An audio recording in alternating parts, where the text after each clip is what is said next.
Welcome to the Nordnet Conference of 2014. Very happy to be here. The localities here are amazing, really splendid. Couldn't have been a better setting. We have a couple of days now ahead of us where we will be meeting, talking, networking, sharing knowledge, hopefully creating a bit of new knowledge. Very happy and excited for that. In this opening session, we have 3 speakers.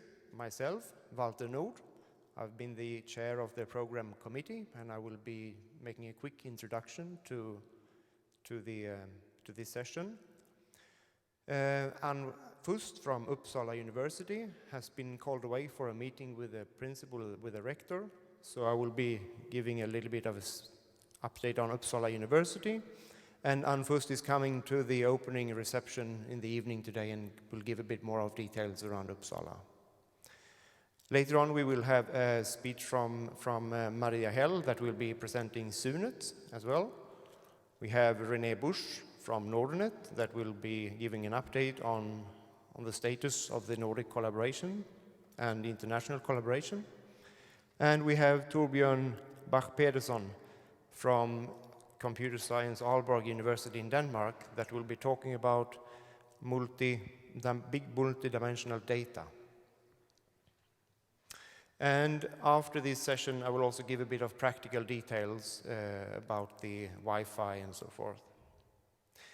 But welcome everybody to the Nordnet conference.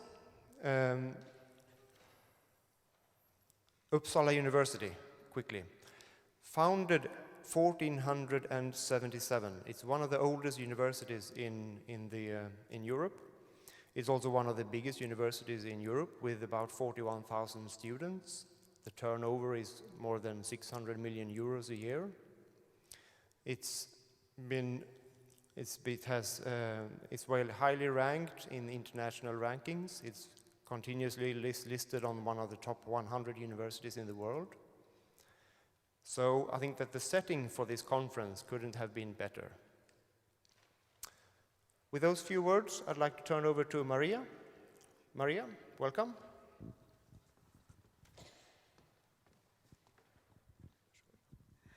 Thank you very much, Walter. I didn't know you knew so much about Uppsala and all the details you've been studying, I hear. Anyway, I just have to say, wow, what a room. Actually, I have a few connections to Uppsala. My son is one of the 41,000 students here, and my daughter also lives here, but actually I have not been in this room. This is just fabulous, and a very great setting, I think, also to start this conference. I will start by saying very welcome to all of you, just as Walter said, but also to the many, I think, I presume, and I hope, the remote access participants that's looking at this conference, going to follow these very interesting days. This is actually the 28th time for this conference, I've been told. But for me, it's the first one. So I'm very much looking forward to hear all the amazing things and take part of and actually listen to all the discussions and the great speakers we're going to have, starting with the keynote speakers today. Actually, I guess actually they are going to touch upon this during those days, but during my 1.5 year working for SUNET as a CEO for SUNET, I saw some great changes just during this 1.5 year. I mean, for instance, in SUNET, we introduced new cloud services. We are working a lot to upgrade our network and so on. And now our NRAN colleagues all around Europe and all around the world, I suppose, is doing the similar thing. So these are things I think we're going to be touched upon during these days. Walter said I was going to talk about SUNET. I mean, I can stand here for a long time talk about SUNET, all the great things we've been doing together with our Nordic colleagues and also colleagues all around Europe. But I'm not going to do that now because that will take some time. It will take some time from the good keynote speakers we will have. So I will do it later in this afternoon in one of the parallel sessions together with my Nordic colleagues. By that, I would like to hand over to René, the CEO for Nordnet, who will talk about a bunch of interesting things. I leave the floor to René, and see you later. Thanks. Thank you very much, Maria. Well, it's always interesting standing here. First, I would like to thank you all, both those in this room and those that are probably watching remotely, because we actually have, at least last time, quite a lot of those, and I hope we'll have that today too. It's a bit of tradition that I'm initially called this update from Nordnet, and then the program committee get a bit fed up with me, and they ask me for the better title. So for that, I'm always trying to find a subject that are, how should we say, maybe just a wee bit provocative for some people. So today, I'll be talking about the missing links and obstacles to global integration. But I would first like to welcome you all to this 28th Nordnet conference. This is not my first. I've been here a couple of times. It's always nice to see so many people here. But two key areas that I'm going to touch. Global network integration, have a bit of look, where do our traffic flow? Global collaboration, and what are the obstacles for the global integration seen from my seat? I'll look a bit on global service integration, which changes we see in the service delivery landscape, and what are the obstacles for global integration for services? So let's kick off. Global network integration. Actually, through the past year, through some of the discussions that we had, both in Europe and elsewhere, it made me think why we often do have challenges with discussions, for instance, with the Italians and the Germans and the British and a bunch of others. And I sat down and wrestled out some numbers from my networking people. They're always difficult to get some concise numbers on, but from seeing where we are, this is actually where our traffic flows. So, and I think that's quite interesting, because that a bit scopes a bit of the challenge that we have and from a Nordnet point of view, because looking at this chart, our very good European collaboration counts for about 9% of my traffic. The next big thing is rest of Europe, which also includes our direct periods, which is Pioneer and Surfnet, but also any other institutions in Europe that are connected over our IP network in Europe. So that is actually 36% of our traffic. The interesting is also, and I think that's probably where some of the differences that we see compared to, for instance, Germany and France and Italy as an example, is that because we are rather small countries, at least from a population point of view, many of our users do not fulfill their curiosity by local sites. So a huge amount of our traffic goes beyond our borders. It goes to Europe, and I think predominantly for a huge part of our traffic to English-speaking side, and it goes to US and the Americas for .com, .net, etc. So that poses some very different changes to what we here in Nordnet are doing and what we are trying to deliver to our constituency. And interestingly, up there, we also see that Asia is about 9% of our traffic. And I'm also sorry to say, when I did this graph, Middle East and Africa was not even on it. It was 0.4% of our traffic, so I upgraded them a bit just to get a bit of piece up there. But that gives a bit of an idea of where traffic flow. It also gives an idea that direct peers, which are a content delivery network and content providers, is actually now a rather huge part of our connectivity. So this to give you a bit of picture of where we from Nordnet is challenged, and that's also the background of when people are asking us, why do you build your network like you do? And I've taken this very informative graph. Irony can occur in this sentence because this is rather complex, but I'll give you a bit of clue of, you got the big picture on the left, that must be on the right from your side, which is basically our European part or the Nordic part. You got our European sites down on the bottom, you got our North Atlantic and UK sites up there, and you got our American sites on the left. And what you actually see here is where the traffic flows, the two dark ones that are not lit right now is because we do a network migration in Europe right now. So when I took this picture, the 100 gigabit links going to these locations are in trial and not operational, which they'll be very shortly. So that gives you a pretty good idea when you're looking at this graph where our traffic flows. And looking a bit further, these are actually, and I think that's quite an interesting picture, which I've stole from the Torino Compendium, is where do we have NRENs around the globe?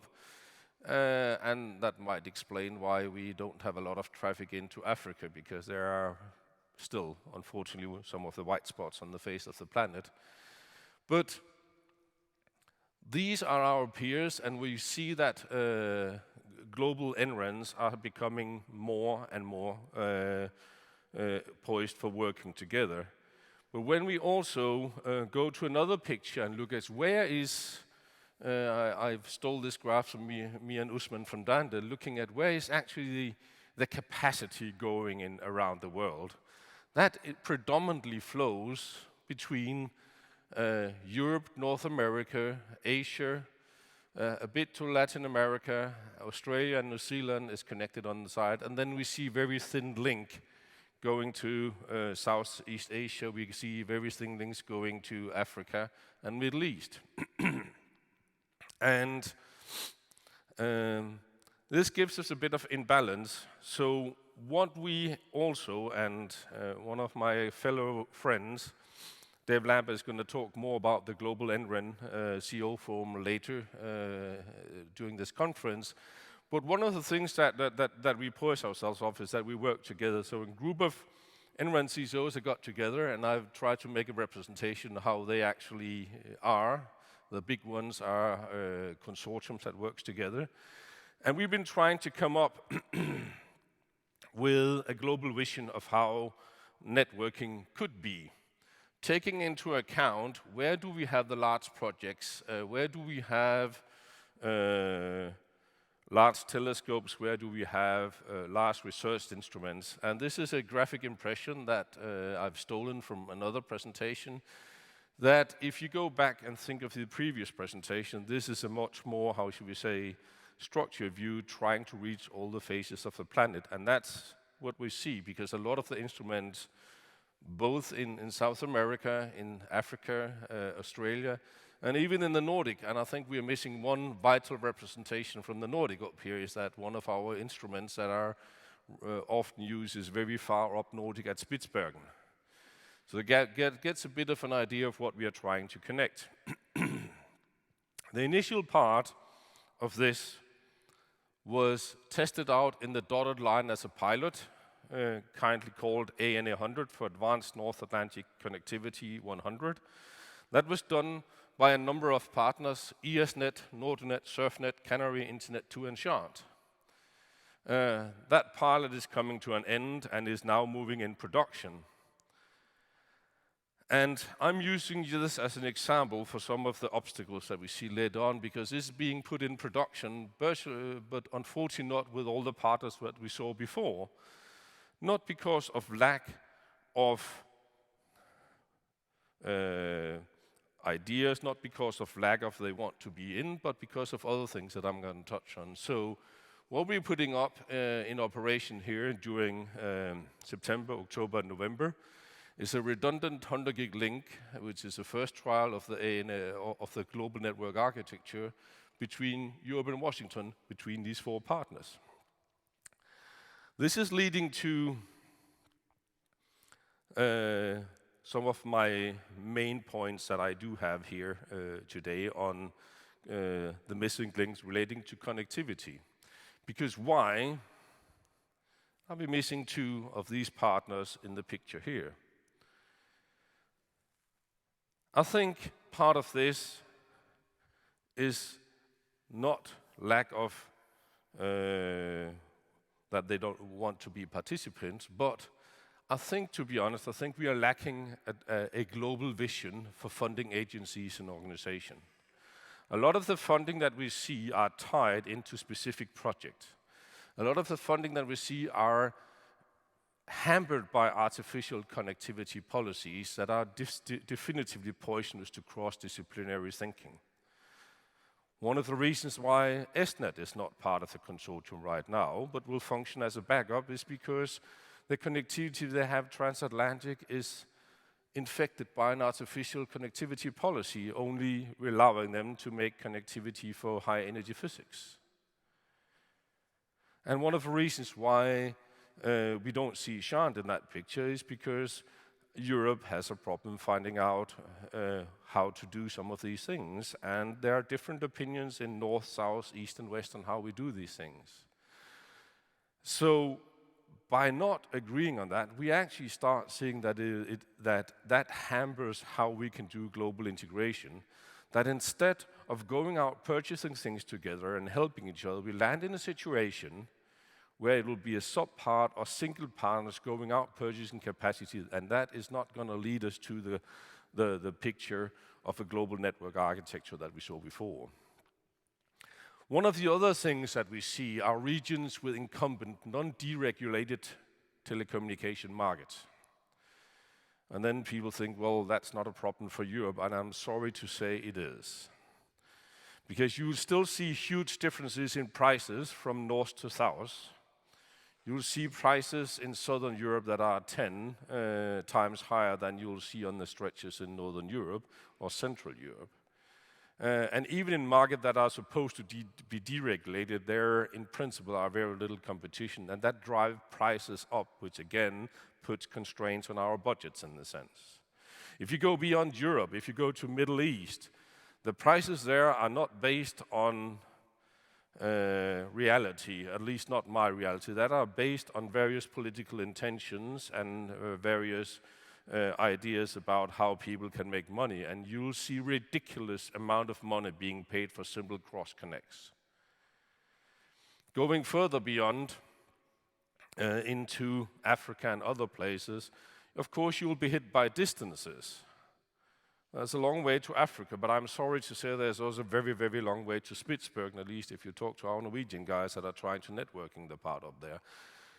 And the problem is that if we are moving around in spaces where there are very little competition, you'll get very high prices, and that's going to hamper how we can do global integration. Another part, I think, that are a big stopping block, or one of the missing links that we need to get eradicated or found, is when we are subsidizing part of the planet, when we go out and say, well, it's so expensive going to A, B, and C, so we're going to throw money out of it and keep prices up. By doing that, we do support the incumbents. We do support a market that are not deregulated and where there are no competition, which basically means that if you don't have a clear strategy for changing that, then we'll keep paying high prices.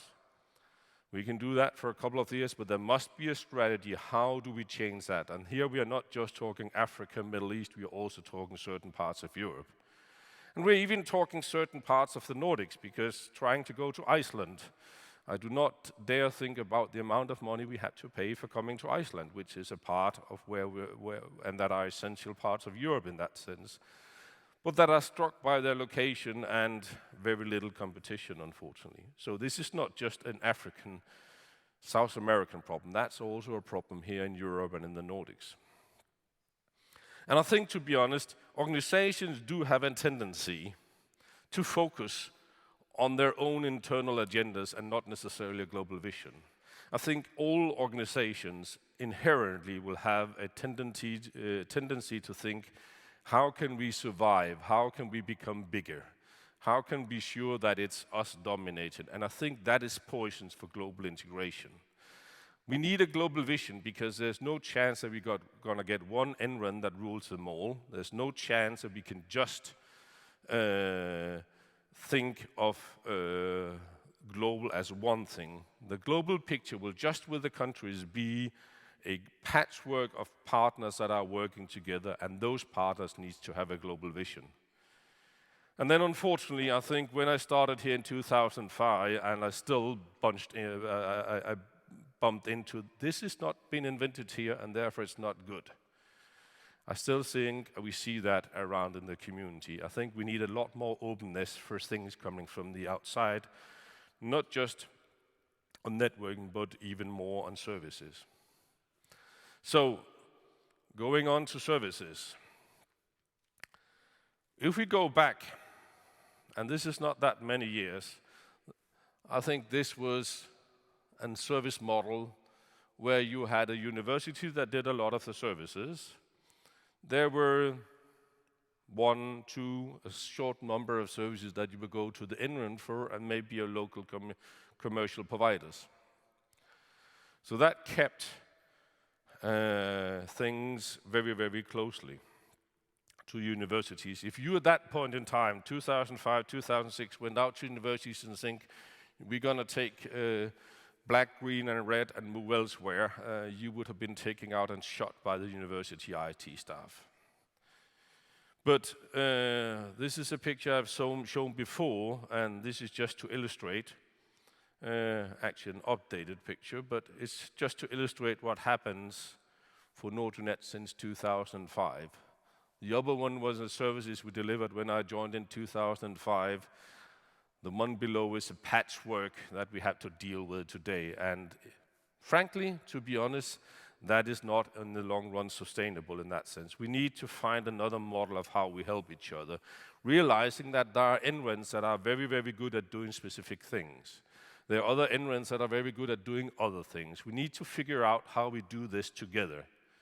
So right now the model is that there will be fewer services that previously were resided at universities that are moving either to the NREN or another NREN that are very good at doing that, or even out on the global commercial providers, because I think the complexity of these services are becoming of such a degree that you have to have more knowledge, and that has a tendency to congregate things on specific knowledge platforms. This puts strains on the network, but that's also puts strains on other things, and that touches a part of what is obstacles to global integration for this part. Procurement legislation is one of them. There are very good intentions behind the EU procurement legislation of fairness, and everybody should have a chance to it. Unfortunately, especially in our network, this can be poison to how we actually is trying to deliver services to each other. We've been through an exercise to see if we could take services from our American friends or from our Australian friends. That becomes extremely complicated as soon as you put procurement legislation into that picture. And I think there are people in here that are a bit more gray-haired after spending a year or two on looking on how we can integrate procurement legislation, and probably found out that that is probably easier putting a man on Jupiter than doing that.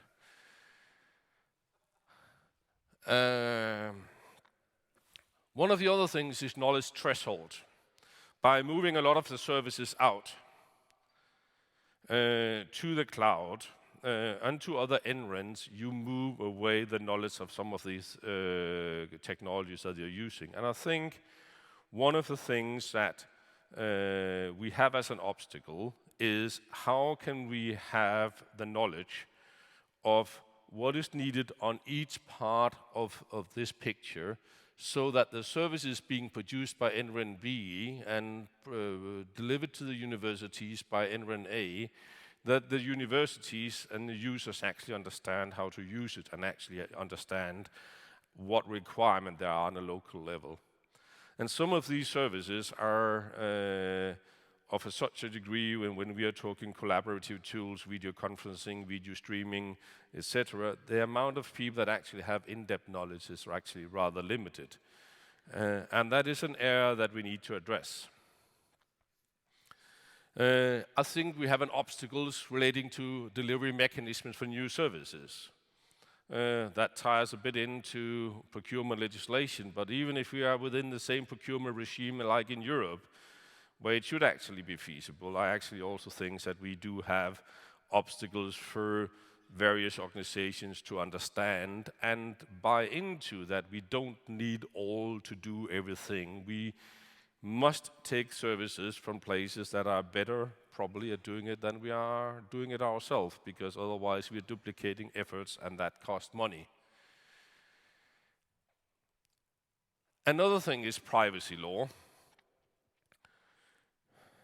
You would think in Europe privacy is probably a bit, how should we say, the same thing, but even in Europe there are very, very big differences what you can allow from delivering of information of individuals needed to log into services from Germany to Denmark to Sweden to Southern Europe and other places. So there we also have a challenge. I think we do see the global view being restricted by both regional or even personal agendas. I think many problems could be solved if people would look a bit further than their own backyard and thinking of how can we actually do that. Again, here also organizations are focused on their own internal agendas and not the global vision and opportunities. And also unfortunately here we do see this is not invented here mechanism. The last part I have in this one here is a thing that we just been through in Nordnet. If we just think that the NREN world and the university world can have issues relating to procurement legislation, etc., I'm afraid to say that we also stumble over commercial companies that have absolutely ridiculous corporate end-user licenses agreement and licensing regimes that make it difficult. And if anybody's in doubt, talk to Jørgen Kvist or Nordnet has just been trying to get Adobe's licensing model to fit so we can do a coherent Nordic delivery. His hair has turned significantly grayer because of that. So it's not just legislation, it's also corporate. So by this, I would think that I've been through what I intended. I would like to thank you for your attention. I do not have the time to look into some of the other things that I do think that are obstacles. Integration of AI is still not complete on a global scale. Integration with other e-infrastructure providers, and here I'm not talking networking, but a lot of other. We do have a huge global knowledge imbalance between certain NRENs, certain regions, and certain continents that we need to address. Privacy is definitively an issue, and we do see storage also being an issue. So it might sound dwarfing, that the problems are big, and those trying to solve it, at least from a comparable scale, is rather small. But I would like to finalize this with a quote from a fictitious person says, "How do you devour a whale? One bite at the time." Thank you very much for your attention, and I hope you will have a very good conference here in Uppsala. Thank you.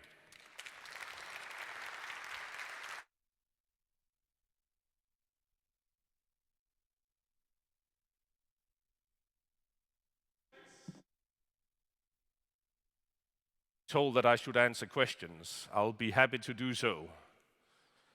Anybody who has questions, or will you let me off the hook? Nobody has questions. I am off the hook. Thank you.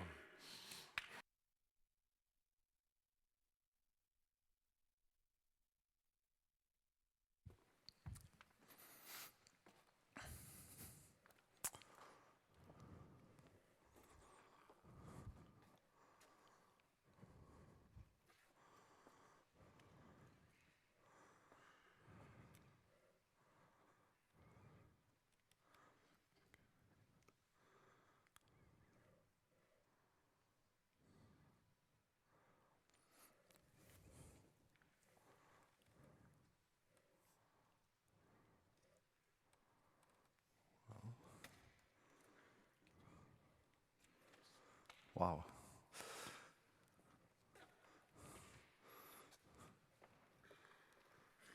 It seems that the mic has gone missing, and so has the session chair. Yeah. So now it's only the session chair that's gone missing. So I'll step in instead of him and introduce our first plenary speaker, Torben Bak-Petersen from Aalborg University, which I happen to know quite well, since at least half of the time I sit next to him. Torben has been doing research in databases for quite a number of years, both at Aalborg University, at Aarhus University, and around the globe. And I'm very much looking forward to see what he has to tell us about his work on data having several dimensions, on what you can do with all the nice data that you are able to gather these days. So it's a pleasure to welcome you. Thank you. Okay. Thank you, Josva. My name is Torben Bach-Petersen, and I'm from the Center for Data-Intensive Systems at the Department of Computer Science, where Josva is an old colleague and has been for a number of years at Aalborg University, Denmark. And, well, what do I do? Well, this is what I do. I'm squeezing. I try to fit the world into cubes, not Rubik's cubes, but something called data cubes, which is also another word for multidimensional data. So the talk is going to be about aspects of that. So the agenda, well, the title is Managing Big Multidimensional Data for Energy and Beyond. So what does that mean? Well, first, I'm going to answer these questions in some steps. So first, I'm going to tell you what is multidimensional data. And then I'm going to tell you what is big data, which is sort of really a buzzword right now. If you know this Gartner group, they have this thing called the hype cycle, where technologies sort of start at the bottom and then they reach a first plateau, which is called the peak of inflated expectation in their terminology. And actually, big data is right at the top there. And from there, it goes really down, very steep, and only after that, the technologies really reach their potential and start becoming useful. So we still have some way to go. Then I'm going to talk about big multidimensional data. What is it and what's really new about it? Then we're going to look at big energy data. And here we've been doing quite a lot of work with the data management challenges of integrating large amount of renewable energy from wind, from solar, and other renewable sources into the energy production, which is quite a hard task. And I'll show you that this is a lot harder in Denmark than it is in Sweden. Stay tuned. Beyond is big data is not just for energy. This is for all sectors: transport, logistics, health, science, and so on. And also, the really cool things happen when these sectors start to merge, when you can do things across the sectors, like what you're trying to do in smart cities and smart society research. Okay, so multidimensional data in one slide, because I have limited time. So multidimensional data, you try and divide data into two kinds. So there's fact data. These are the events in the business you're analyzing. So that could be like a sale. When you sell something, that's a fact. And then you have dimensions, which are then the characteristics of the fact. So this could be things like time, when was it sold, product, what was sold, location, where was it sold, and so on. And then these facts, they form what's called cells in multidimensional data cubes. And you see one of these on the right. So we have here the time dimension at the bottom. So this is the year. You have a location dimension going up, and then going in is the product dimension. And then inside the cells, you have little numbers, and these are called measures. And these are quantities that can be aggregated. This could be things like the amount that you sell, it could be the price that you sell, and so on. And you can then aggregate these. And this is pretty much it. So it's very simple. And then you also have hierarchies. So you have which are different levels of granularity, different levels of detail. So for instance, you have product, you have a product type, you have product categories, you have days, months, quarters, years, and so on, but also more complex hierarchies than that. And what do you use this for? Well, you use it for stuff called OLAP, Online Analytical Processing, which is analysis of these large amounts of data, and it has to be fast. And if you have to think about one thing, this is spreadsheets on steroids. So what can you do in a spreadsheet but just any amount of dimension, any amount of data? And you really do quite simple things with it. So the queries that you tend to ask, there are just two types. So one type of query is called a navigation query, where you basically explore the dimension. So inside this product category, what types of products do you have? What detailed products do you have below? If you have a customer dimension, you look at how they're grouped and so on. And then you have aggregation and disaggregation queries, where you basically roll up or drill down in the level of detail along the dimensions.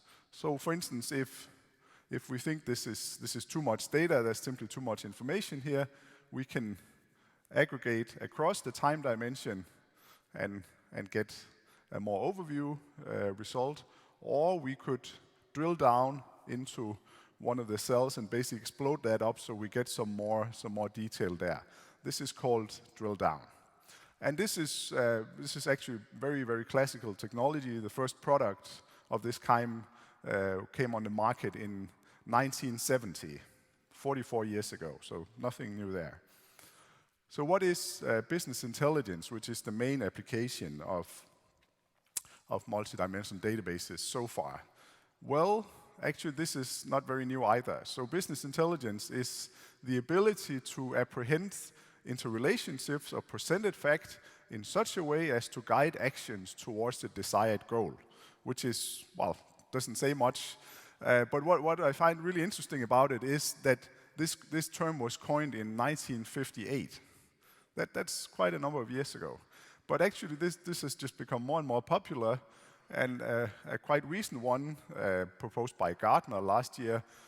Now it's more like an umbrella term, so you have applications, you have infrastructures, you have tools and best practices, and that enable access to and analysis of information to improve and optimize decisions and performance. Blah, blah, blah. Okay, so it's really about optimizing your business using data, right? So certainly this is not something new. So you can show the sales by product category, you can sort of see what's the trend over time. Do I sell more? Do I sell less over time? How is it going in my different markets and so on? And how does this correlate with the different stores? Where do I have the good managers? Where do I have the bad managers? Okay, so that was business intelligence. So what about big data then? Well, where do you go to find a definition? Of course, you go to Wikipedia. So what does Wikipedia say about big data? Well, big data, it's a term for collection of data sets so large and complex that it becomes difficult to process using on-hand database management tools or traditional data processing applications. Okay, well, so actually what they say here is that big means that it's difficult to do as you usually do. So you have to do something new, something non-traditional. If you can handle it with just the regular set of tools and technologies you have, it's not big.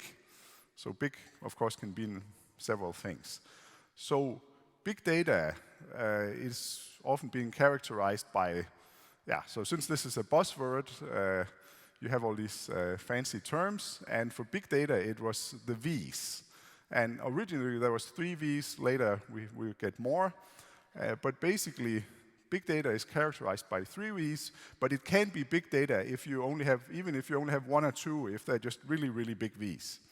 And the most obvious V is volume. So we need very large data volumes, a lot of data.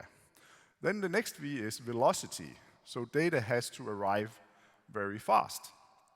So this is data streaming in over the network, arriving many, many thousand per second of data items. And then there is variety, and I think this is probably one of the more interesting ones, because volume and velocity, these are sort of obvious, but variety is also, so this is about data that has complexity. So data has many different formats and types and meanings and so on. It can be text, it could be social network updates, it could be graphs, it could be, graphical data, scientific data, and so on. So it's not just relational data. So this is quite interesting. And then there are even more V's. So there is veracity. This is about if you can really trust the data or not, if this is just noise. Then, of course, for the data to be useful, they have to be visible for these big data processes. Then the meaning of data changes over time. In different places, the same thing means something else, and so on. This is called variability. Then some data is just not useful at all. So it has no viability, you say. And then it's all about value. So using this data, can this add some real value to our business? And often you have to use visualization to really comprehend the relationships. So these are some more V's. Okay, so we saw that business intelligence certainly was nothing new. So this thing about using data for optimization and big data is this. So what is sort of really new and what's not so new? So certainly there are a lot of similarities here. So this thing about collecting a lot of data, integrating it physically in the same database, but more importantly, logically, so that things fit together and give meaning, and then analyzing all this data in order to gain some kind of knowledge. This is not new. This has been done for decades. Large data volumes, well, yeah, not new either. Of course, more and more data occur, but large data volumes is not really novel either. And the thing that data arrive at a fast pace, well, people have been working on what's called data stream management for easily 2 decades. So this is not that new. But what really is new are perhaps other things. And the first type, which is actually quite different, is that for traditional BI, you had mostly structured data. So nice relational data, sales data, marketing data, and so on, with numbers and categories. Great. You knew what to do with it. In big data, you also get lots of unstructured data. So you get tweets, you get Facebook updates, you get the graphs, social network graphs, friendship graphs, and so on. And you need to make sure to get some meaning out of that. In BI, your data sources were mostly internal. So this was the company accounting system, the sales system, the CRM system, and so on. Whereas in big data, actually, a lot of the data sources are external. So think about Twitter data. Do you own that? Do you control that? No, this is external data. Facebook, shitstorms, this is external data. In BI, you cared a lot about history. So you wanted to have the full history of the customer, where did they live at what time, and so on. This was very, very important. Whereas in big data, things change very rapidly, so often the history is less relevant. Also, the people who use these technologies are quite different. So for BI, these are sort of boring people, like finance people, controllers and managers and stuff like that. Whereas for big data, we have this really cool new type of job, which is called a data scientist. So this is sort of a statistician meets computer scientist meets whatever, and this is the most cool job of the decade. Also, for BI, you really needed 4 decimal points because this was about money and so on. And in big data, I mean, you might not have all the data anyway, so you can't get an exact result. Approximation is the only thing you can get. Also, in BI, data privacy was not so critical because everything was closed, it was inside the company and so on, whereas with all the stuff spread around us on the web, privacy becomes really critical. And perhaps the most profound change is that before you had full control over the data, and now you just have no control. Things about your company, about your business can be out there and you have no control about it. So the change is really like this. Before we had data warehouses and analytics and so on, we're sort of sipping on a straw, and now the data is just coming right at us and we have to cope with it or die in the process. So this is what. So big data, I mean, that's many things. That's all things to all people. So what can big data be? Well, certainly the first type of big data is search data. So web pages and searches and ranking and so on. This is Google's data. And well, this is even ordinary people can use this, but this is perhaps what most people think of. Then a very prominent kind of data that is also very used a lot these days is social network data. So you have the updates from Twitter, you have them from LinkedIn and Facebook and so on, but also more internal sources like user fora are sources for these kinds of updates.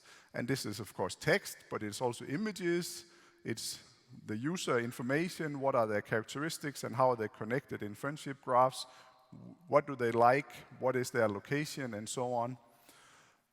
And then there's even more advanced web data, which is called linked open data. So this is about publishing data on the web and then adding semantics to it. This is called the semantic web. I'll get back to that. So you could easily think that big data is all about web data, but it's not. And the other kind of big data is what I would call big sensor data.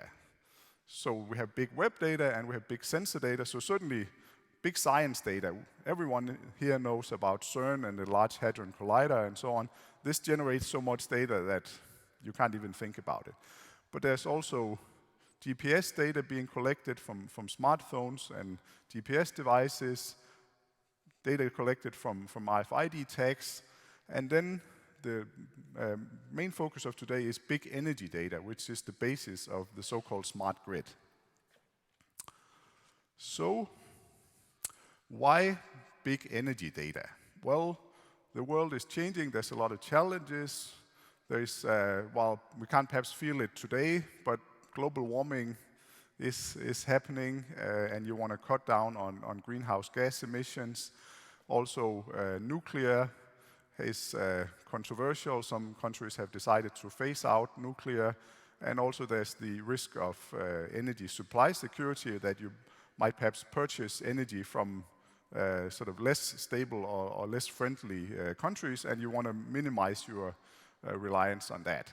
And one solution, certainly in Europe, but also elsewhere in the world, is more energy from renewable energy sources. So I can see Anders from Vestas here in the audience. So this is one company that bets on that. And there's all these goals. So EU has the 2020 goals. In Denmark, we have a goal in 2020 to have 50% of electricity from renewable energy. In 2035, it should be 100% of electricity and heat, and in 2050, totally renewable, no CO2 at all. So let's see if that happens. Certainly the implication is that there's a move from fossil energy to electric energy, and you are converting traditional things like driving into electricity using electric vehicles, and heat into electricity using heat pumps. And in Denmark, the expectation is that the electricity consumption will triple by 2050. Not the energy consumption, but the electricity consumption, because you move fossil to electricity. So what's the problem in that? Well, renewables are like the wind blows, more or less. So they fluctuate. And this, I mean, there's wind, which is obviously quite big up here, but there's also solar, photovoltaic, and there's some ongoing experiments with wave and tide energy. And it's really the weather conditions that determine how much energy you have.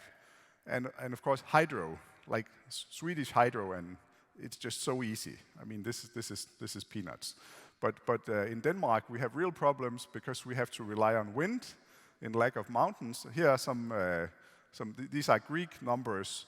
But you see here the fluctuating production from a solar panel installation and a wind park. So it really goes up and down a lot. So the problem really is that either you have too much or you have too little energy. So these are some numbers from 2008 from the western region in Denmark. So the one on the left is the 2008 situation, and then there was, at that time, a projected tomorrow situation of 2025. So at that time, you had 20% wind power, and the red is the demand, and the blue is wind power production. And you can see that, while certainly the wind power production is always below the demand, and then you just top up with gas or coal plants to sort of meet the demand. However, what is interesting and happens at the right side is that often here, the blue exceeds the red. So that means that there's actually more wind power generated electricity available than the demand. So you just have too much electricity. And of course, then in 2008, you thought this is a future scenario. Actually, some recent figures from Denmark show So in December 2013, there was a lot of wind. So 57.4% of electricity was produced by wind. And in the first half of 2014, the wind continued to blow, so it's more than 40%. So the future is actually already here today, 10 years early. So you have to do something to fix this problem. And this is where flexible demand comes to the rescue. And flexible demand is a lot of things. So let's just stay with simple domestic examples. Of course, there's also industry and commercial buildings and so on. Certainly your dishwasher, your washing machine and so on, it can run flexibly overnight or whenever you don't need it, since it only runs perhaps once or twice a day. If you have an electric vehicle, you can plug it in and then you can charge it whenever there's electricity available from renewable sources. Interestingly, you can also decharge it when there's too little available and then put the energy back on the grid and help stabilize these fluctuations. So heat pumps are also, if you have a well-insulated house, heat pumps can operate quite flexibly and sort of spend some electricity and then not work for a couple of hours and then switch back on. And if we take this tripled electricity consumption into account, actually up to 80 to 85% of the future demand, not the current demand, but the future demand is flexible. So this is good, this is good. This is going to save us. So, big energy data, what is that? Well, so you remember the 3 V's, right? There was variety, volume, velocity, and so on. So let's start with variety. And big energy data is complex data of many different types. So certainly one type of energy data is consumption data. You have data collected from smart meters, so electricity meters that are network enabled. But you also start collecting data down to the socket and the appliance level. You also have production data from wind, from solar, from power plants, and so on. And then there's an interesting new kind of data, which we have worked with a lot, which is flexibility data. So when you have the demand and the supply, what part of it is flexible and how flexible is it? And this is really the key to make this puzzle work. And then, of course, there's data about prices and weather and so on. There's a lot of this data, perhaps not today, but tomorrow, because the smart meters are only being rolled out to consumers right now. But if we make a simple calculation, if we want to measure the consumption for every prosumer, so every consumer or producer of energy in Europe, every second, that's more than 20 trillion values a day. So that's 20 times 10 to the 12th per day. And then we could actually go even lower. We could go and look at the consumption not at the household level, but at the appliance level. How much does the dishwasher use? How much does the EV use? And so on. And then we have all the other data types. So certainly there's enough data. And it comes really fast. I mean, we need to read this at very high velocity in order to actually see the real variations in data and not average over long time periods. And also what you see a lot in this energy field is that often the data is so fast that it hasn't even happened yet. So what you do is that you forecast everything. And then you do a long-term forecast, then you reforecast at the medium level, at the short level, and so on. And at the time that you actually get to measure how much you actually spend, then you forecasted things 3 or 4 times. And you actually want to query across the future and history. We'll see a little bit about that later. In this talk, we will focus on variety and velocity. So variety is this flexibility data. That's one example of that. So consumers, these are of course households, but also enterprises, small enterprises, big enterprises, and so on, organizations, they have some demand which is flexible and is also schedulable. So that means that we can actually tell the appliance when to use the energy. This could be dishwashers or washing machines, it could be EVs or heat pumps, it could be various kinds of production equipment and so on. And what we have done in a project called Mirabel that I'm going to tell you about is to basically make this explicit. So we have this concept of a flex offer where we capture the flexibility explicitly and we have flexibility in time. So we have here a profile, so this could be about running a dishwasher. So in the beginning, we spend some energy heating up the water, and then we have the various cycles. So this is a 2-hour profile, and at any time we can sort of use a little more, a little less, because we can postpone or do something a little bit earlier. And then this takes about 2 hours, but we can sort of move it, right? So it doesn't, if we load the dishwasher then and press a button, then it just has to be ready by 7 a.m. when I need the dishes again. So it can run basically all night. So we have a flexibility in time, and sometimes we also have a flexibility in energy. So these are the little bit darker brown areas that you see where you at any point in time can turn up or turn down the amount a little bit. And then there's also flexibility in price. So we have a multi-dimensional flexibility available. So let's look at a use case here. So we are going to charge our electric vehicle. So we arrive home, perhaps rather late at 10 at night. We want to recharge, so it's available in the morning, and we have to leave pretty early, so it has to be charged at 6. And then we plug it in, then automatically by magic, a flex offer is generated, which specifies that this is the energy we need. So we need at least this and this many kilowatt hours to have our battery charged a reasonable amount. And then, based on the weather forecast and the available renewable energy, the energy trader that we buy our energy from decides, well, actually it's best to charge the EV at 3 a.m. And so we basically tell it, well, you can do it anytime between 10 p.m. and as long as it's finished by 6. You decide. So we basically pre-order some energy, and we don't decide ourselves. We hand over the right to decide when it's going to be executed. And then they decide, well, this should happen at 3 a.m. And then if we have an event where there's more wind at 2 a.m. and we have a surplus there, then we can move it a little bit earlier, or we can delay it if we have the opposite problem. And we can use this for several things. So we can, for instance, use it for balancing. So we have flexibility here. And what we see here at the bottom is, if we have demand, the yellow part is sort of the non-schedulable demand. This is like cooking, lighting, and so on. And then we have the flexible, and we have the supply at the top. And then we need to basically balance out. So this is more like, perhaps like a nuclear power scenario where we want a relatively flat consumption. And we can reduce the peak consumption. And we can do this by then putting the Lego bricks so that we have a relatively smooth profile.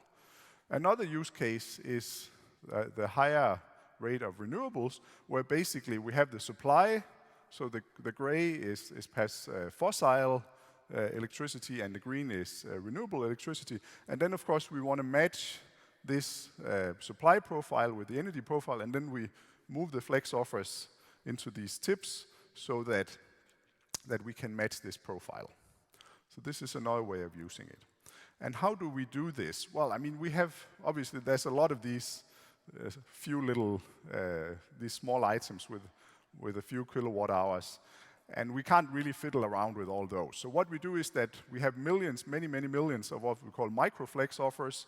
Then we aggregate those into, we take all the small Lego bricks, aggregate them into large Lego bricks, and then we take the large Lego bricks and then fit them so that they fit with the forecasts for when do we have available renewable energy.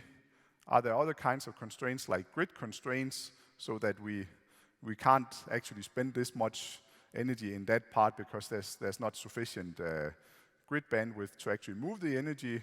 We have to make it fit with price and price negotiation and so on. This is called scheduling.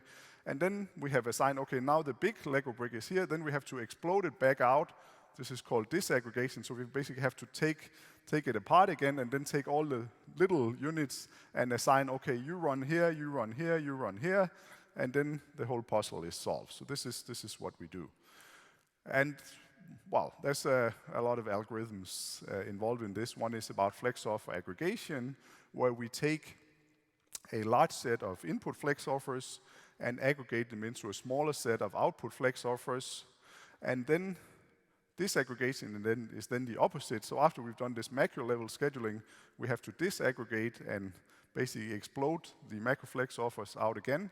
And here, of course, no matter how we do the macro level scheduling, it has to be always possible to correctly disaggregate. So we have to still respect all these individual constraints that the EVE has to be finished at 6 a.m. and it has to get this much energy and so on. We can't forget that in the big picture. We also, when we do the aggregation, we want the number of aggregated flex offers to be as small as possible. This makes it easier to do the scheduling, which is an NP-complete problem. But also what happens is that often when you aggregate, you actually lose some of the flexibility, because if you have two small ones, you can sort of move them independently.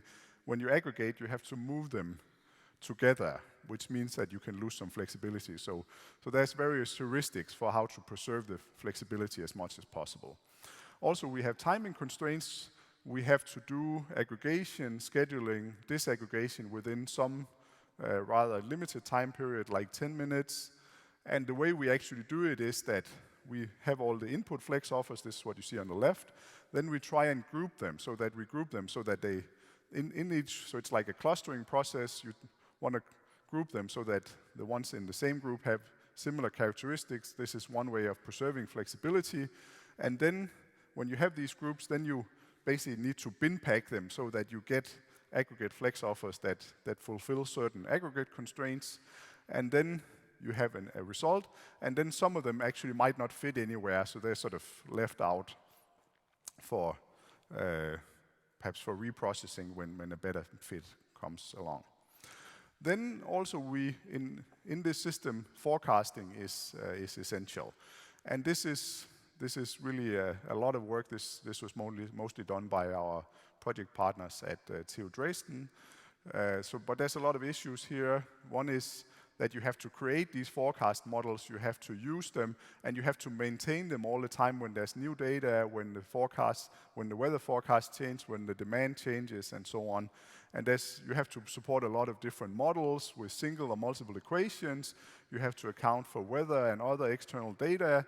You also try to forecast the demand, you try to forecast the supply, but you also try to forecast actually the flex offers, the flexibility.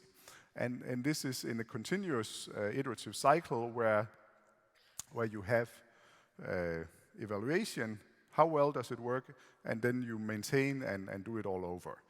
Then scheduling is about that you have these aggregated flex offers, and then you have to fix when do they start, what are the energy demands, and so on. And here you use the forecasted energy production and consumption, and also things like market pricing. And then basically you have an evaluation function. I'm not going to go through that in detail, but this is the actual evaluation function that we have to minimize, and this is related to the cost of imbalances in the energy market. So it's a rather complex formula, as you can see. And actually what turns out is that finding the optimal solution is really prohibitive. This takes too long time, so we use approximate methods. So how does all this fit together? Well, we have a Mirable database where we have various kinds of data. So there's measurement data and there's flex offer data. So the flex offers are aggregated, and the measurement data, both for demand and supply, are used for forecasting. Then we get aggregated flex offers, we get forecast, and this then goes into the scheduling process, followed by the disaggregation process. And then we send it out to the prosumers, consumers and producers. And we have some time constraints, like 10 minutes to do all the scheduling, and then we have 5 minutes to distribute it to all the partners.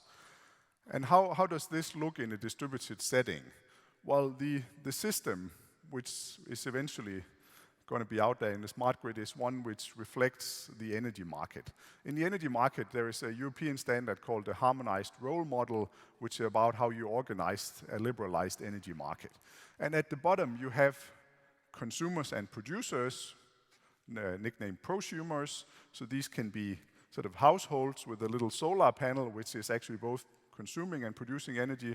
It can be plants, it can be wind turbines, it can be large power plants, and so on. And if you look globally, we are talking billions of units here.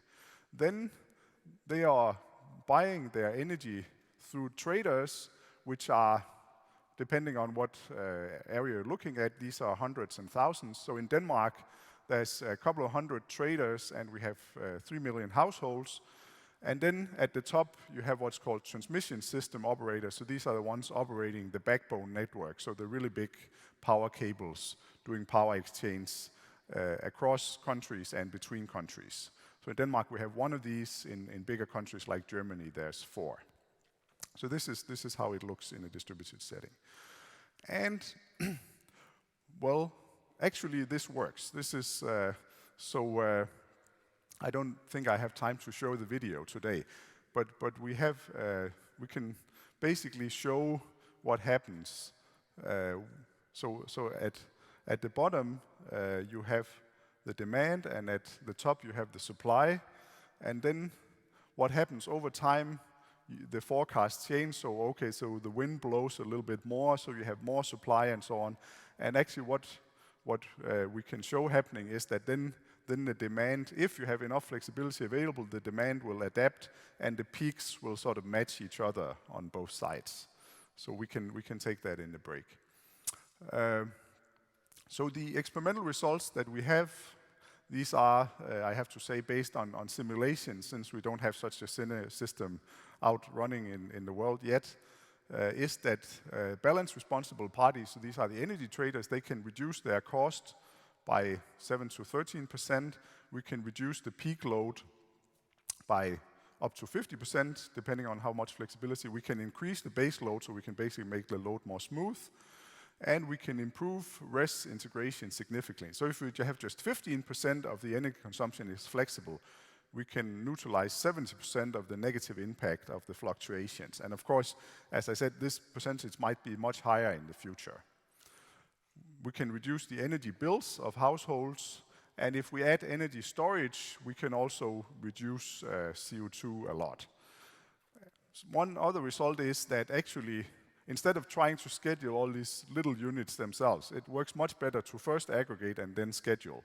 This is certainly much faster, but actually, because of the timing issues, this also gives you better results. So basically in the same time, you can find a better fit. And if you have less conservative flexibility assumptions, like 50 or 60 or 70% flexible, of course you can do much more. Okay, so this was about variety. So now let's switch to velocity, which is about what you call fast energy data. So you have all these time series, you have supply, you have demand, you have flexibility, and so on.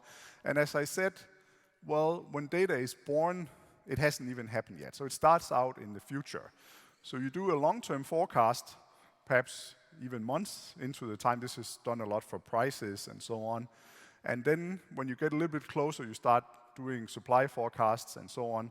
And then you do medium-term forecasts, which are more accurate. You do short-term forecasts. You get into the actual day. You still do forecast. And of course, the forecast gets better and better because you know more and more. You know how the weather is. You know something about the demand and so on. You know how cold it is. So it gets more and more accurate. And finally, after all this forecasting, data sort of makes it to the present. So the energy is actually consumed, and you can actually measure it. So you can measure it off the sensor or the smart meter. There might be a little bit of inaccuracy here. There might be a little bit of delay. And then after the present, it makes it into the past because you want to keep this data for analytics, doing all kinds of analysis, but also very importantly, you need it for reforecasting what will happen tomorrow. And actually, if you look at this whole thing, one observation is that really the only difference between the future and the past is sort of, predicted data and real data. The main difference is the level of accuracy. So for real data, you sort of have very, very good accuracy. For predicted data, you have less accuracy. So why couldn't we use this? And this is one thing we also try to do is, you have these better and better models. Why don't we use them to represent all data? So not just the future data, but also the past data. And then instead of loading the data, we just have, we have these really good forecasts. Perhaps we just have to tune the parameters a little bit. And then we actually have a very good model of the past data. So this might be more or less free. So this is what we try to do in a system called time travel. So this is about that you have the past data, you have the future data, and then you can sort of have queries that cut across the past and the future. So, like let's see what's the average consumption for today and tomorrow. And of course, and there's two kinds of queries available. So one is exact queries, where you say, well, let's see the average consumption for today and tomorrow, where we actually use the real detailed time series values. And of course, the future values or forecasts are not quite exact. But we can also do approximate queries where we give an absolute or a relative error. So we say, well, within 5 or 10%, that's okay. This is within the forecasting inaccuracy anyway. So let's just allow that. So show the average consumption for today and tomorrow with up to 5% error. And this really gives a potential for very large performance gains. And the system we built, we have a hierarchical model index. So we have sort of a pretty crude model covering a lot of time, and then sort of for different subsets of the time series, we have more and more accurate models in sort of a tree. And then the further we get down to shorter and shorter time periods, the more accurate models we have. And at the bottom, actually, we can have the actual data values. So this is sort of one very detailed model, which of course takes up a lot of storage. And we have less and less error. What we do is that we take the actual time series and we split it into 3 components. So one is what's called seasonal variation, another is the trend, so it's sort of, are you using more or less over time? And then the residual there is then the error. And by capturing these 3 independently, you can actually do something, get less error. We have a prototype based on PostgreSQL, and basically the short thing is that the idea works. We can get up to 2 orders of magnitude smaller data storage and also faster query performance. So we can do this all based on SQL. So let's look at some examples. So if we have the 15-minute power consumption for yesterday with a max error of 100, this looks like this. The time is given in these square brackets. So we can say that the interval is 15 minutes. We want from minus 96 time units to 0, so that's up to now, and we allow an error of 100. So that looks like that. So this is a past query, but it's approximate. We can also do a time travel query where we travel into the future and find the daily maximum power consumption over the last and next week. So this is the max power consumption from this data set going 336 time units into the past and similarly 336 into the future. And the results are then like this, and the blue is the result, and this reddish color is the actual data. So the error is actually quite small. The architecture looks something like this. So we have a model for actually building the time series, which takes both time series but also hints about what kind of seasonality do you have and so on. And this is used for building a hierarchical model index. Then we have a compression module that takes similar models and tries to combine them in order to get compression. Then this is all about building the models. Then, of course, we have to use them for querying. So we have a query processing model which extends the PostgreSQL query processor and optimizer and basically does these approximate queries for range queries, point queries, aggregates, and joins. And what it does is that it basically traverses down the model index until you find a model that has a good enough accuracy for what you need. So you sort of start from the top, and when you reach the accuracy you need, you stop, and thus you don't access all the data. We also have a forecasting module for predicting the time series values, doing estimates on the error and confidences, and doing re-estimation. And a maintenance model. When you get new values, you need to maintain the forecasts, and so on. Okay, so this was all about big energy data. So could I ask just one question? Oh, yeah, because actually on the screen it says 10:21, but on my watch it says 10:15. So good, yeah. Okay, so this was big energy data. But of course, as I promised, there was also a beyond, so other kinds of big data. So one project we do is about what you call big RFID data. So I assume you all know RFID tags. So here you can see at the back of the baggage strip there. So an RFID tag is basically a tiny, tiny chip and a little bit bigger antenna, which can be printed. So this is actually a real baggage tag where you put the RFID inside inside the tag itself. This already happens out of Aalborg on all bags. So we have a project called Backtrack, styr på bagagen. So most of the Swedes should understand that certainly. So this is a project between our group, Lyngsø Systems, SAS, IATA, the International Airline Association, and Aalborg Airport. And this is about putting RFID in the baggage tags and then also putting up readers so that you can read them. And actually there are readers right here in Arlanda. So, and we have an app where you can basically get the latest readings and you can see where the hell is my bag, where was it last seen. So, this, and you put a little bit of information on this, and of course the smart thing about RFID is that you get much higher read rates. Even with state-of-the-art barcode scanners, you can only read about 90% because sometimes the tag is underneath the suitcase, sometimes it's curled or bent or whatever. With RFID you get to 99 point whatever. So you have a lot more data, and you have sort of an ID, this is called a license plate, and then there's a little bit of information about the route and the date, so you can put about 150 bytes on the chip. And what we're trying to build in this project, well, mostly the industrial partners, is that in 2020 we want real-world time, worldwide baggage tracking and information, and this should reduce the baggage problems by 50%, and this will save the industry $1.2 billion a year. So, yeah, that's all very useful. The funny stuff is, of course, what we do. And there's a lot of things, so certainly these RFID, you get a lot of reads, but often you get too many reads because you also get the reads from the next conveyor belt because it's too close. So you have to do a lot of data cleansing to actually get the true meaning out of it. So model the airports and the movement and so on, figure out what's the reality and what's not.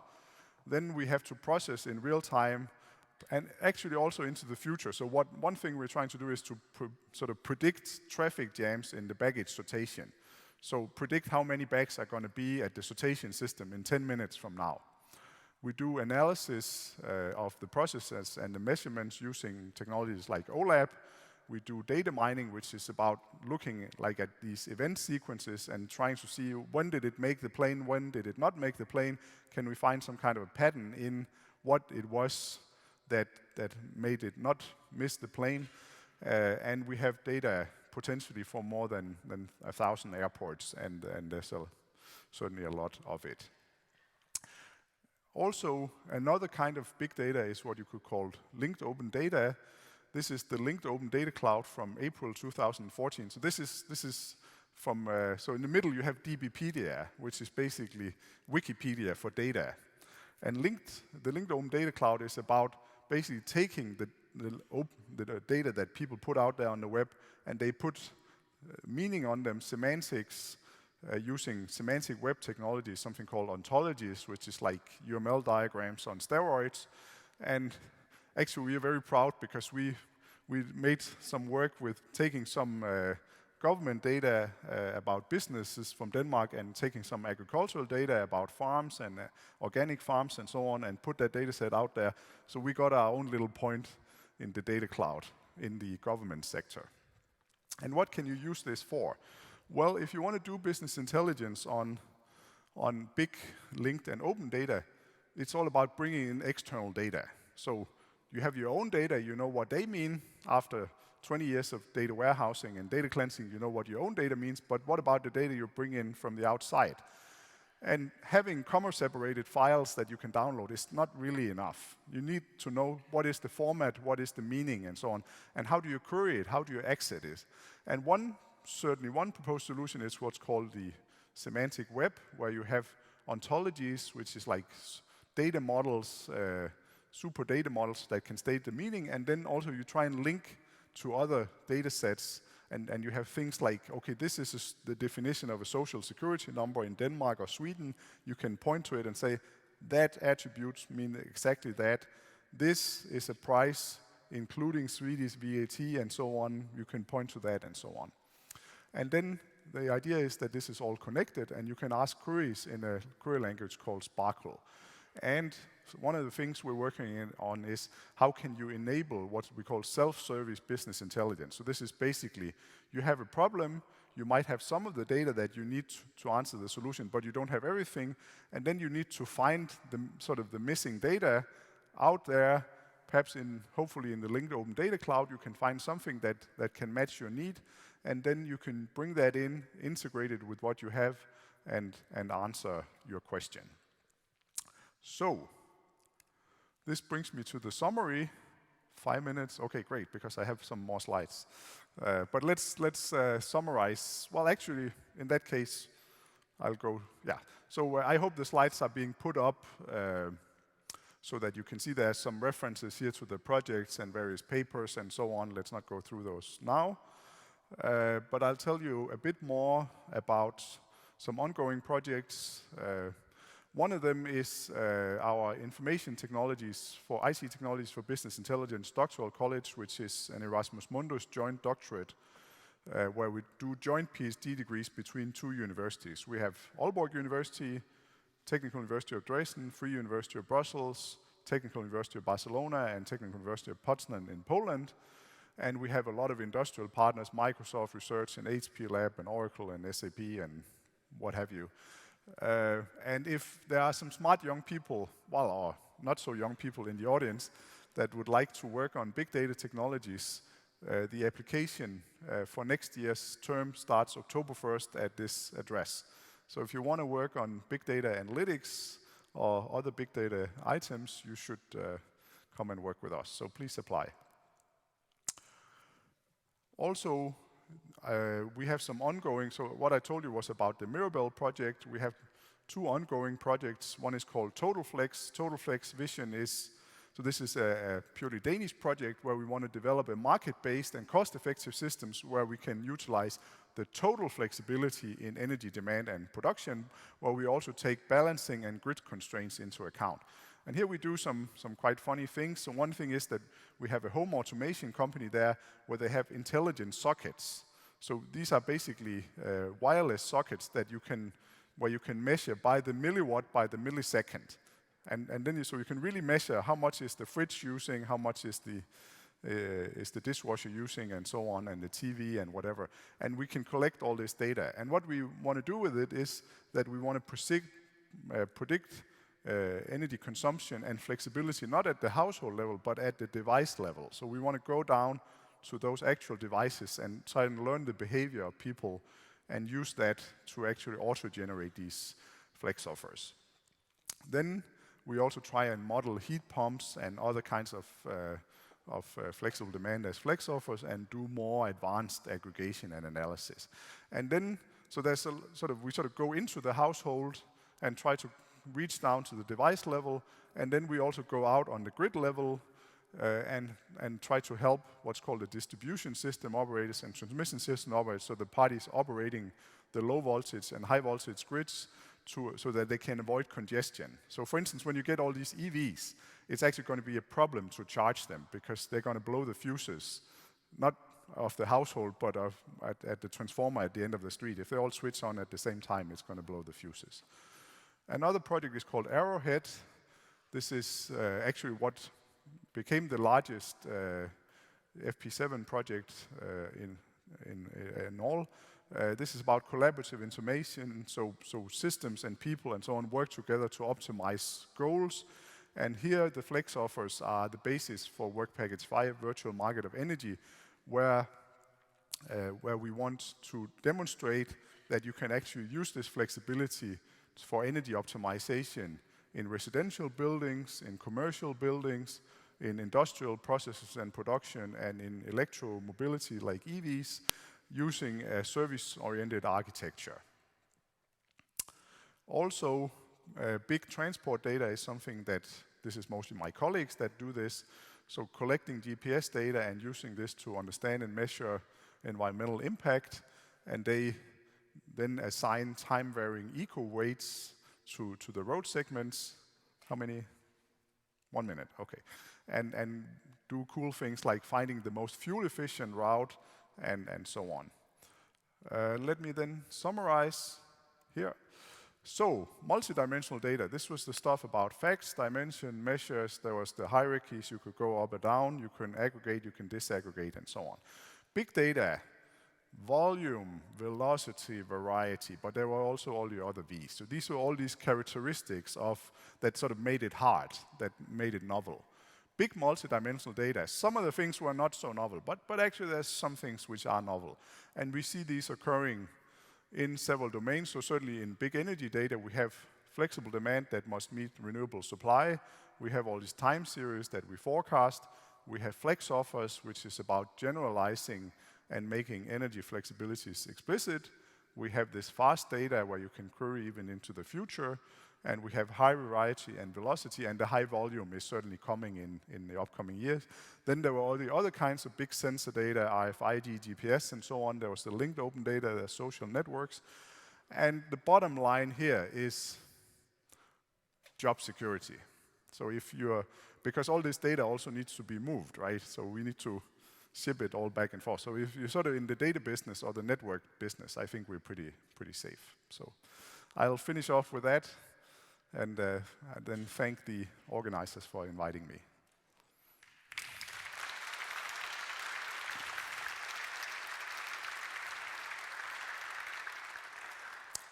So I'm sorry for breaking you a bit short, but I wanted to see if there's a time for a few questions from the audience before we take some practical details.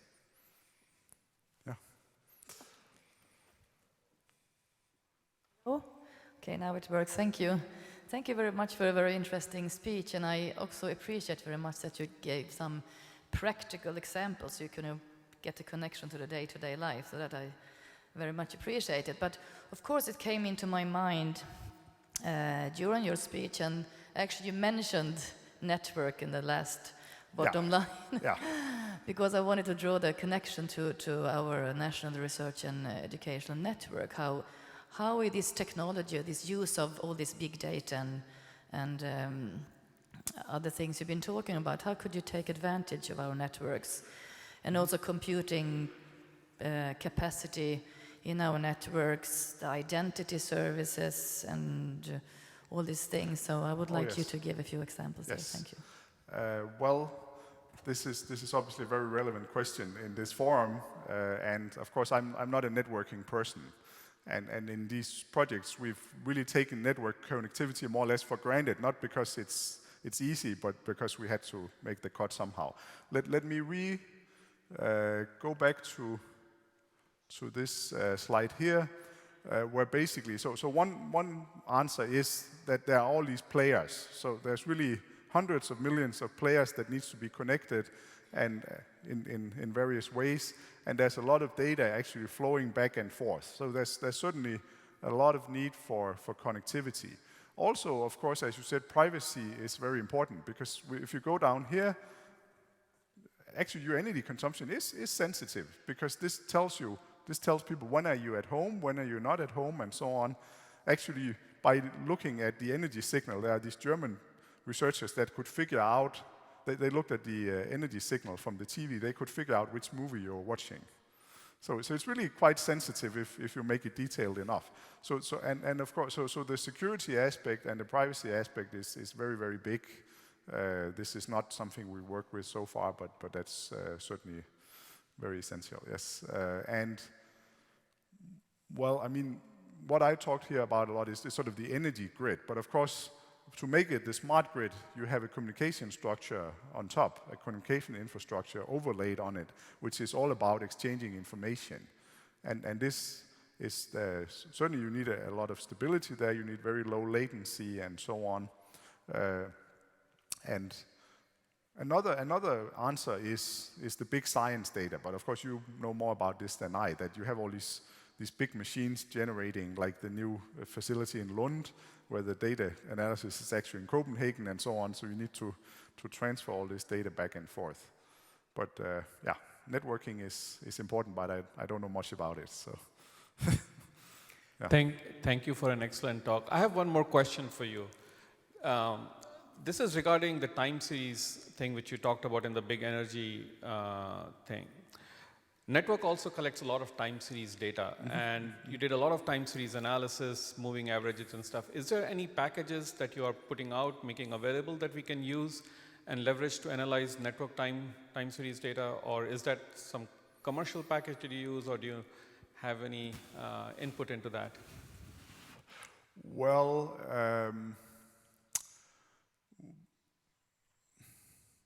actually, why don't you give me your card? Because I'm going to give a related talk in Dresden on Thursday with my German colleagues. They're the ones who've been doing all the forecasting. They certainly did a lot of things. They haven't put it out as open source yet, and I'm not quite sure what their exact plans are. The project was coordinated by SAP, this Mirabel project. And that's a little bit different. When you have one of these big commercial companies sort of coordinating a project, the sort of things happen in a little bit different way. It's not, you don't put out everything as open source right away and so on. I think we're going to do that much more in some of these follow-up projects. That being said, you also have to be domain knowledge is just essential. So network time series is very, very different from energy time series. And this is what you appreciate more and more, that there's no sort of one size fits all. But certainly there are technologies coming out that can help you do that, both from the research side. Also SAP actually have, as a result of this project, made a sort of a forecast component, whatever you can call for SAP HANA, that can help you choose the right models and do the forecasts and so on. So, yes. Okay, I will have to cut questions short. We have a coffee break coming up, and I'm sure you will be around taking questions. I've got a couple of questions myself, but I'll take them in the coffee break later on. Once again, thank you very much. And you had your practical announcements. I will also